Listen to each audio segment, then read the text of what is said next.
Thank you for joining Wars of the Rosies as we continue with Tarot Symbolism. The 5th numbered card, Pape by Manly P. Hall. An article taken from the All-Seeing Eye, Volume 5, Number 7, April 1931.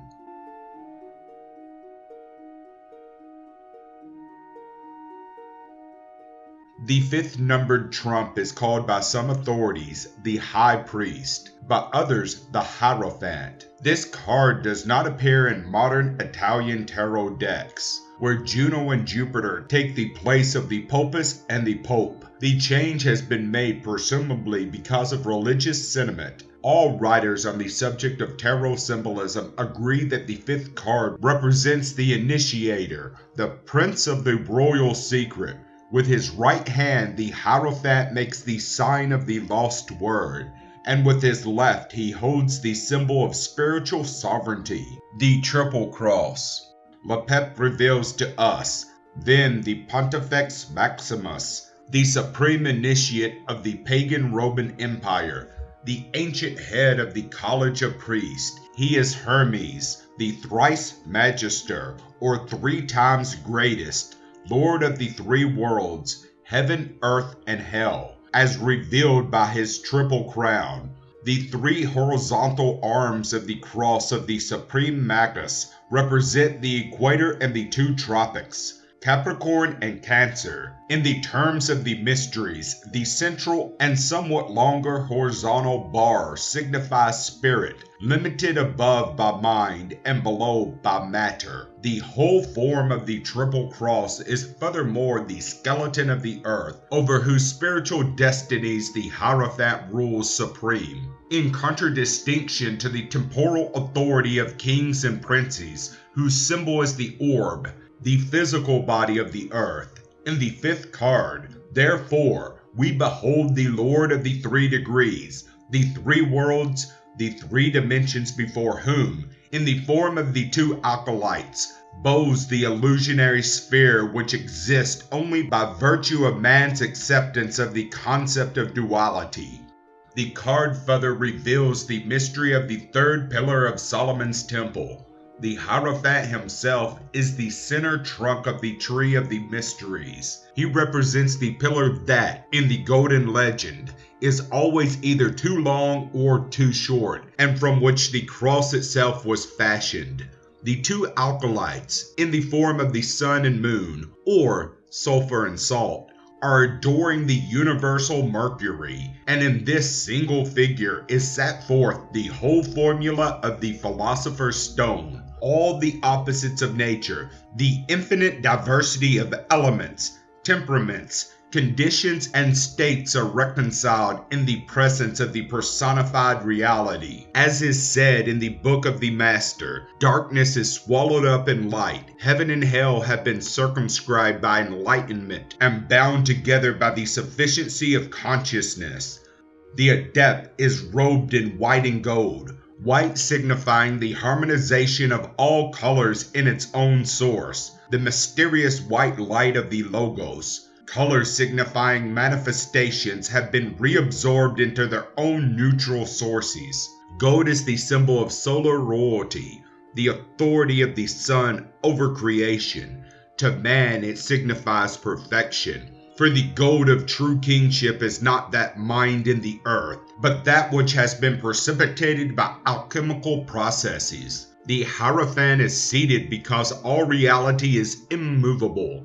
The active powers are described in the Sefer Yetzirah as moving in the form of whirlwinds before the throne of the Almighty. Secondary principles are always pictured in motion, but first causes are seated in their own sufficiency, as the unmoved lords of motion are permanently throned in the high places of the universe, from which they administer the destinies of the transitory spheres.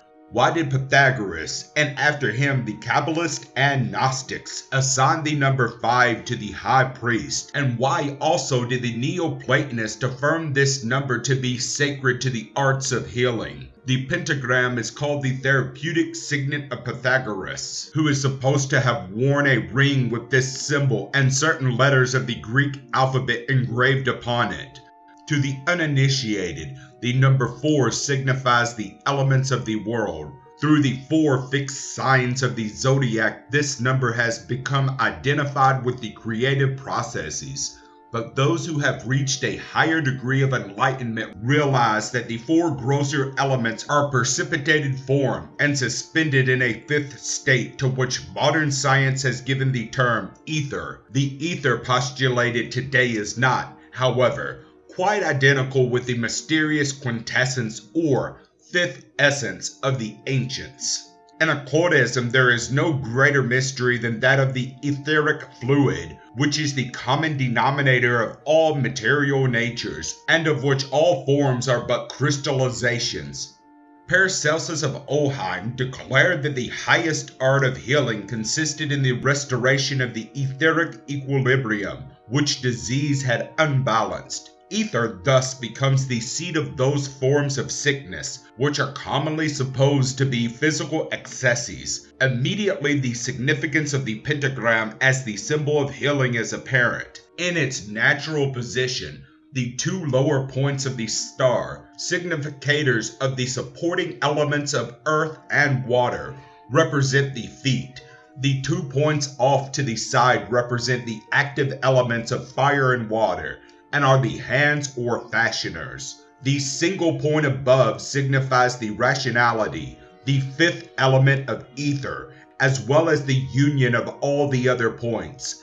An upright man, therefore, is one in whom the ruling power is one-pointed. If you invert the star, however, as in black magic, it becomes the symbol of the cloven hoof, the 2 points upward, revealing that the nature is controlled by duality and, therefore, dedicated to evil and unbalanced. In the Pythagorean mysteries, 5 was called the number of equilibrium because it was half of the perfect 10. Being also 1 above 4, the 5 symbolized reality, for it was lifted above the illusions of the 4 elemental planes. 5 was also the symbol of the spiritual androgyne, or the hermaphrodite, for it was composed of the union of the 2 and the 3, matter and spirit.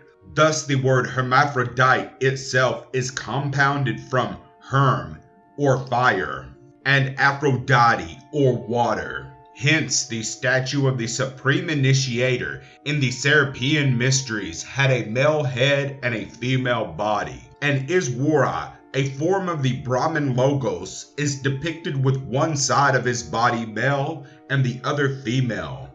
In the Phrygian Mysteries, which inspired the book of Revelation, the Great One who walks amidst the 7 candlesticks is likewise an androgyne. From all this we may gather that the initiate, seated between the pillars of the temple, symbolized one who has achieved within himself the unification of all diversity and the equilibrium of all forces. The small shield containing the pentagram has been added to emphasize certain spiritual truths. The 5-pointed star is made of 5 lines only to indicate that the soul is fabricated on geometrical angles from the continuous flow of the 5 senses, whose finding, when coordinated, becomes the exoteric foundation of esoteric knowledge.